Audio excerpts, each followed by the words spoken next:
Kivumbi kinatarajiwa kutifuliwa mara kipenga kitakapopulizwa kwenye kinyang'anyiro cha kiti cha useneta Makueni. Hata hivyo, swala ambalo linaendelea kuzua mtafaruku kuhusu msimamo kamili wa Kethi, huku kizingatiwa kwamba alijitoa kwenye kinyang'anyiro hicho kwa kisingizio kuwa mamake wa kambo Binduku Kilonzo alijitosa ulingoni na kutangaza azma yake. Lakini licha ya haya, wanasiasa katika chama cha Wiper wameendeleza kampeni ya kumpigia debe Kethi Kilonzo kuwania kiti hicho kilichoachwa wazi baada ya kufariki kwa babake Mutula Kilonzo.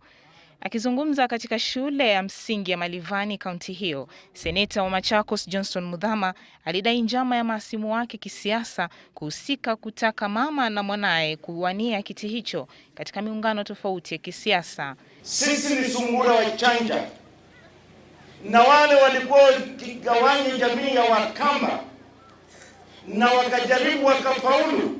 Sasa nawaambia hawaumi kitu, wanaokota fumbi na kusingizia kusema kwamba bibi ya Mutula anasimama, mtoto wake anasimama. Ilikuwa ni siasa ya sarakasi.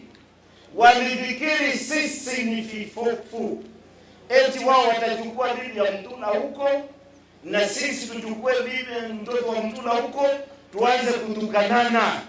Vyama vya NARC na Jubilee hata hivyo bado havijatangaza wagombea wake katika chaguzi huo mdogo unaotarajiwa kufanyika Julai 22.